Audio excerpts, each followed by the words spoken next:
Senhoras e senhores, sejam bem-vindos a mais um vídeo deste humilde canal, Guiber aqui. Eu gostaria de conversar com vocês um pouquinho a respeito de Cleveland Cavaliers. Por que o Cleveland Cavaliers não está somente entre um dos melhores times dessa temporada? Apenas 10 derrotas. Apenas 10 derrotas. Não sei se vocês entenderam a gravidade dessa situação. Nós estamos na rodada de número 64 e os caras ganharam 54 partidas. Tranquilamente, fazendo uma outra streak de vitórias. Eles já tinham feito isso no início da temporada e eu quero comentar no geral o que tornou esse time do Cleveland Cavaliers um time tão forte, um tanque de guerra durante essa temporada 2024-2025. Mas antes de eu começar, eu gostaria de perguntar se você tem uma hora do seu dia durante 4 semanas para eu mudar a sua vida para sempre. E por que eu digo isso? Porque esse aqui, ó, como você pode ver, esse é o Guibeirinha há 7 meses atrás. 98 quilos, um cara que passava o dia inteiro na frente do PC trabalhando, e este é o Guibeirinha de agora, com 84 quilos, feliz, satisfeito e voltando a jogar basquete e aguentando correr dentro de uma quadra. Não estou morrendo. Então isso foi graças a um treinamento executado por um camarada, amigo meu, um profissional incrível, um cara que já tá muitos anos de experiência de treinamento dentro de uma academia, de hipertrofia muscular, ele que me ajudou a chegar no shape que eu estou hoje e eu quero te ajudar a também chegar no seu shape ideal, voltar a jogar basquete se é o seu sonho, até porque a academia influencia diretamente no basquete. Então se você quiser mudar a sua vida, vai ter um link que vai te direcionar diretamente para um atendimento no WhatsApp, onde você vai falar direto com esse amigo meu, o nome dele é Matheus Rocha, e a partir de hoje ele já pode passar um treinamento específico para os seus objetivos. Fechou? Agora, sem mais delongas, bora começar o vídeo.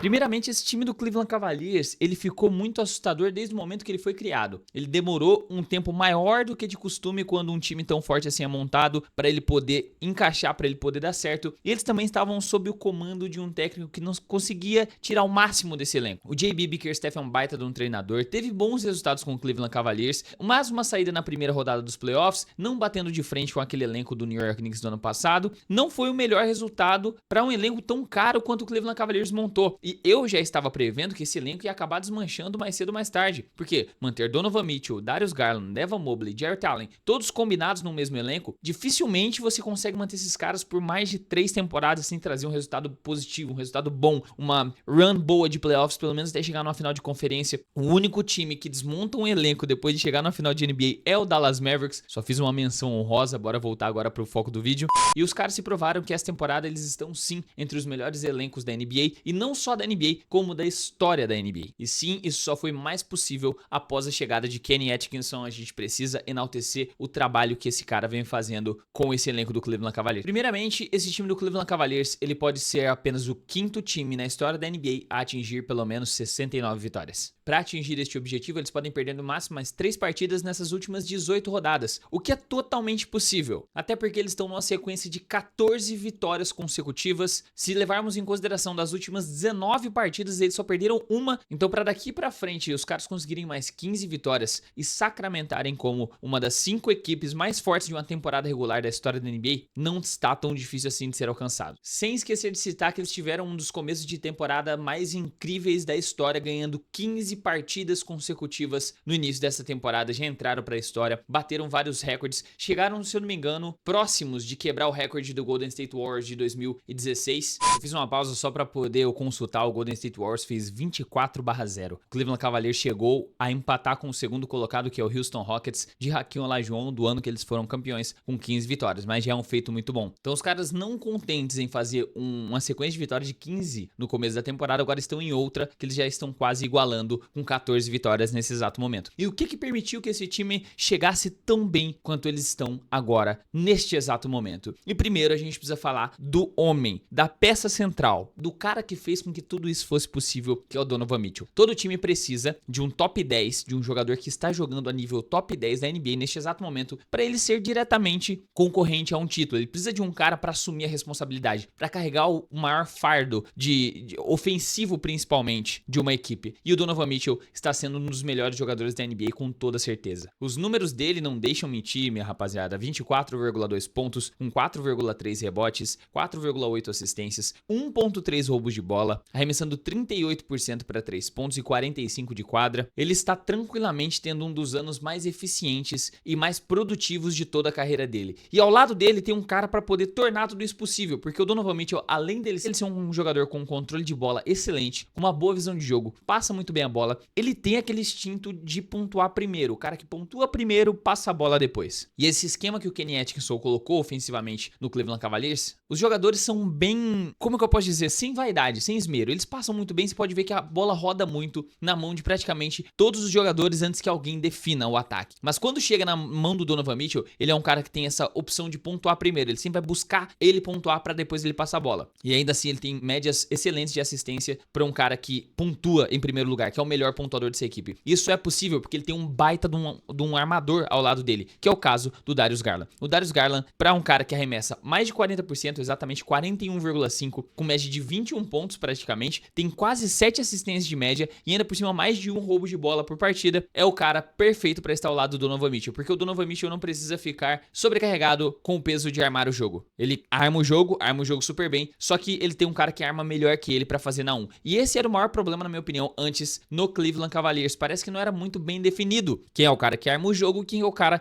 responsável por carregar o maior peso da pontuação. Então ficava dividido. Uma hora o Darius Garland tentava uma jogada para ele, outra hora o Donovan Mitchell. Em épocas de JB Bickerstaff. Agora é bem definido que o cara que leva a bola e tenta organizar é o Darius Garland, só que a bola sempre vai passar pela mão do Donovan Mitchell, seja para rodar, para fazer algum tipo de jogada, seja ele pedindo num corta-luz, jogando no pick and roll, ou se não, jogando num contra um na isolation. Então, o fato de ter um cara com mais de 20 pontos, mais de 40% para 3 ao lado do Donovan Mitchell, que carrega o maior peso da armação do jogo e consegue contribuir muito bem passando a bola, sem falar que tem noites que o Darius Garland assume o protagonismo e ele é o líder de pontuação, é o que esse time precisava, é o que o Donovan Mitchell precisava. E essa tranquilidade, essa segurança só é possível por esse esquema de dois pivôs, porque Evan Mobley e Jarrett Allen, eu sempre achei que um deveria vir do banco de reservas, porque o Evan Mobley não jogava o que tá jogando nessa temporada. O Evan Mobley tá chutando 36,5% para 3 pontos, fazendo 18,5 pontos por partida, pegando 9,3 rebotes, entregando 3 assistências com 1,6 tocos por jogo, mais de 56% dos arremessos de quadra, mais de 70% de lance livre, e ainda por cima, se você assiste o Evan Mobley jogar, você vê que ele escalou o jogo dele para um outro nível. Ele tem um controle de bola muito maior do que ele tinha em temporadas passadas, ele tem uma confiança para definir o ataque, definir ofensivamente muito maior do que ele tinha antes, sendo um cara muito versátil defensivamente que consegue defender em qualquer lugar da quadra. E aí ao lado dele tem um cara de 2 metros e todos, que é uma máquina de duplo-duplo, que é um baita defensor de garrafão, é um cara que você pode confiar também jogar em dupla com ele, que é o Jarrett Allen. E essas duas torres gêmeas estão fazendo algo bem semelhante do que o que a gente viu ano passado dar muito certo com o time do Minnesota Timberwolves. Obviamente que aquele Karl Anthony Towns arremessava melhor do que o Evan Mobley, na minha humilde opinião, até hoje arremessa melhor, só que na pós-temporada ele acabou não arremessando tão bem quanto se esperava. E no caso do Rudy Gobert, o Jarrett Allen, ele é muito superior ofensivamente do que o Rudy Gobert. Ele tem muito mais repertório, tanto pra jogar em dupla, quanto pra jogar num contra um no post, quando ele não tá tão próximo do aro contra o Rudy Gobert. A gente cansou de ver já situações que tirou o Rudy Gobert pra 1,5 metro da cesta e ele já não sabe o que fazer. E no caso do Jarrett Allen, ele é um pouco mais versátil, sem contar... Começou a chover muito forte aqui, tá fazendo um barulho absurdo à minha janela, eu espero que não esteja saindo no microfone. Eu gosto mais do Jarrett Allen do que do Rudy Gobert, porque eu acho que ele é muito mais versátil, sendo assim, resumindo os pontos. E outra coisa sobre o Evan Mobley que eu tava esquecendo de citar, é que ele está liderando a corrida de defensor do ano agora. Ele passou o Jaren Jackson Jr., passou os seus concorrentes, acho que o Dyson Daniels estava ali na corrida também, mas só que agora, neste exato momento, Evan Mobley é o líder na corrida de Defensive Player of the Year. O Cleveland Cavaliers neste exato momento tem 7 jogadores, apenas 7 jogadores com mais de 2 dígitos de pontuação e 2 jogadores que possuem mais de 20 pontos de média por partida. Eles são o ataque número 1 da liga, com uma média de 122,7 pontos, enquanto são a 6ª melhor defesa, que levam apenas 111,3 pontos por partida. Alguns outros nomes que a gente precisa citar aqui, porque são jogadores que estão fazendo temporadas magníficas, e um deles é o Ty Jerome, que é um cara que vem do banco de reservas, continua mantendo o mesmo nível de excelência. Ele pode até ser uma primeira opção de armador em uma outra equipe futuramente, mas neste exato momento ele é o cara mais importante vindo do banco, na minha opinião. Entregando 11,9 pontos, com 3,3 assistências, 2,6 rebotes, 1,2 roubos de bola e os incríveis 50, 40, 90, o aproveitamento perfeito, o aproveitamento ideal para um jogador de basquete. Outros caras que têm uma importância muito grande nesse time, além do Max Strus, que já é um cara que entrega 9 pontos por partida, tá arremessando quase 40% para 3, mas tem um impacto muito grande. Precisamos falar de 3 nomes: Sam Merrill, Isaac Okoro e Dean Wade. São 3 jogadores que vêm do banco de reservas e entregam um ritmo de jogo extremamente bom, porque eles são excelentes arremessadores. Dean Wade na temporada passada estava melhor do que nessa temporada, ele tá com 35% de aproveitamento, só que, por exemplo, o Isaac Okoro tá beirando os 40%, 40%, 39,2%.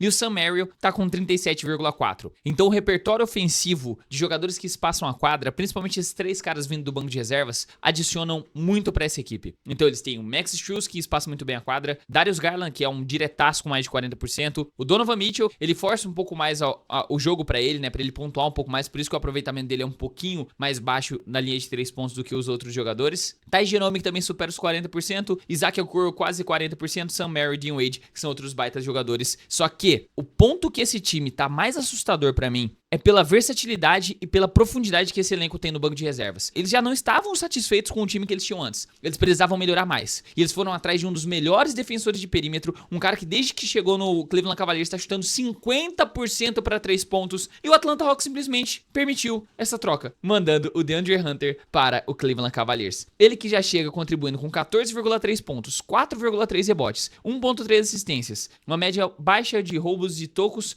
porém sendo um excelente defensor de perímetro.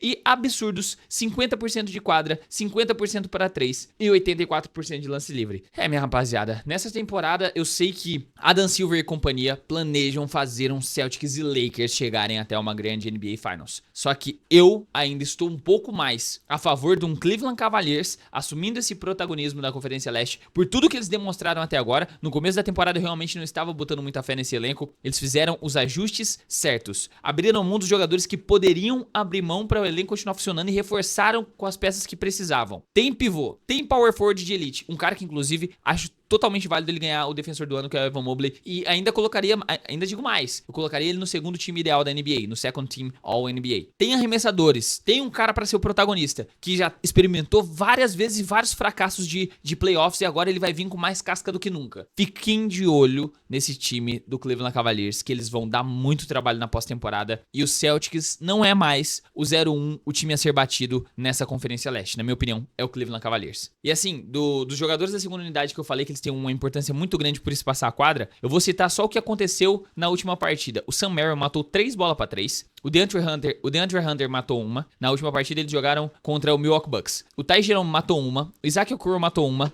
Caralho, que susto, mano. Deu um raio muito absurdo aqui, velho. Vamos lá. O Dean Wade matou 3. E o Javonte Green matou uma. Ou seja, só o banco de reservas do Cleveland Cavaliers entregou 10 bolas para 3. 10. Não vou nem citar 5 bolas de 3 do titular Max Strus. Mas o banco de reservas tem essa importância na hora de espaçar a quadra, entregar uma rotação, manter o nível ofensivo. Então, cara, eu acho que esse time do Cleveland Cavaliers, ele tem capacidade de trazer o segundo título da história da franquia de Ohio. Mas aí eu quero saber a opinião de vocês. Vocês têm assistido o Cleveland Cavaliers? Eu estou muito impressionado que eu assisti o último jogo contra o Milwaukee Bucks e eu estou diante de um dos melhores times que eu já vi na minha vida. Eu queria poder estar falando isso do Knicks, mas eu estou falando do Cleveland Cavaliers. Quero saber a sua opinião aqui nos comentários, que a sua opinião é muito importante para esse canal. E agora sim eu vou ficando por aqui. Se você quiser contribuir com o meu trabalho, se inscreve, ativa o sininho, deixa o like, um comentário. Você já sabe que vai estar ajudando demais este canal a se manter de pé. E se você quiser ajudar um pouco mais diretamente, tem essa família dos membros, essa rapaziada linda aqui ao meu lado, que contribui para o canal manter as atividades. E mais, teremos um sorteio agora dia 22. Eu vou divulgar amanhã no grupo dos membros e depois vou soltar na aba de comunidade. Se você quiser concorrer ao prêmio, já sabe, faça parte dessa família agora e não corre o risco de ficar de fora desta promoção, fechou? Agora sim eu vou ficando por aqui, muito obrigado por assistir mais um vídeo, forte abraço, até a próxima e falou!